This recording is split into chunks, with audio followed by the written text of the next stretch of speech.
Bangladesh versus Afghanistan, এই ম্যাচটি বাংলাদেশের জন্য অনেক বেশি গুরুত্বপূর্ণ। বাংলাদেশ যদি সুপার ফোর খেলতে চায় তাহলে বাংলাদেশের এই ম্যাচটি জয় লাভ করতে হবে, বিকল্প কোনো উপায় নেই। দেখেন, বাংলাদেশের এই ম্যাচটি জয় লাভ করতে হবে এবং শ্রীলঙ্কার দিকে চেয়ে থাকতে হবে।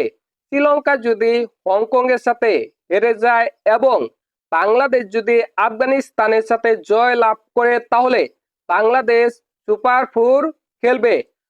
আর যদি বাংলাদেশ আফগানিস্তানের সাথে জয় লাভ করে, অন্যদিকে শ্রীলঙ্কা যদি হংকংয়ের সাথে জয় লাভ করে, সেক্ষেত্রে শ্রীলঙ্কা আফগানিস্তানের সাথে জয় লাভ করতে হবে, তাহলে বাংলাদেশ সুপার ফোর খেলবে।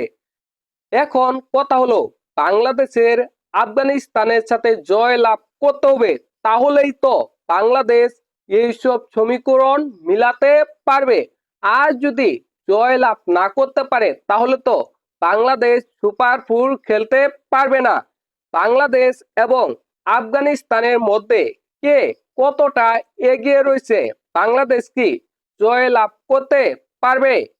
বাংলাদেশ এবং আফগানিস্তানের মধ্যে এই পর্যন্ত 12টি টি-20 ম্যাচ হয়েছে, তার মধ্যে বাংলাদেশ জয় লাভ করেছে 5টি ম্যাচে, আফগানিস্তান জয় লাভ করেছে 7টি ম্যাচে।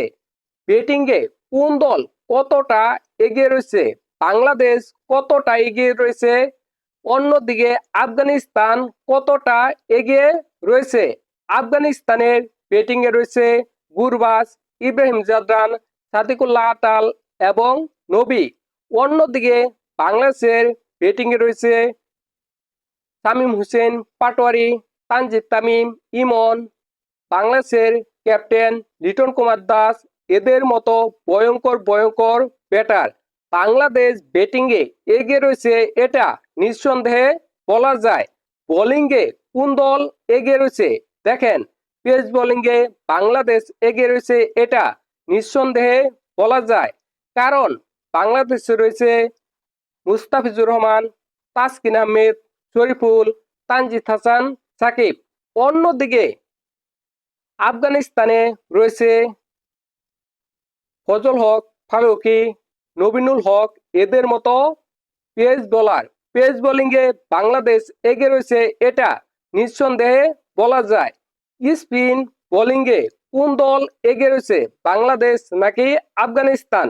দেখেন, এখানে বাংলাদেশের স্পিন বোলিং রয়েছে শেখ মেহেদী, রিশাদ এবং নাসুম আহমেদ, এরা ভালো মানের বোলার।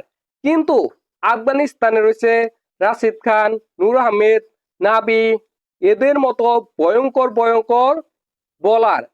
স্পিন বিভাগে আফগানিস্তান অনেক বেশি এগিয়ে রয়েছে এটা নিঃসন্দেহে বলা যায়। এখন কথা হলো, এই ম্যাচে কে জয় লাভ করবে, কার জয় লাভ করার সম্ভাবনা কতটা বেশি?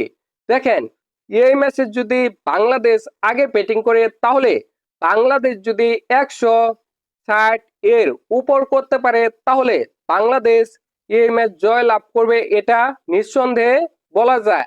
আবার যদি আফগানিস্তান আগে ব্যাটিং করে, সেক্ষেত্রে আফগানিস্তানকে বাংলাদেশ যদি 150 রানের মধ্যে আটকাতে পারে তাহলে এই ম্যাচ বাংলাদেশ জয় লাভ করতে পারবে।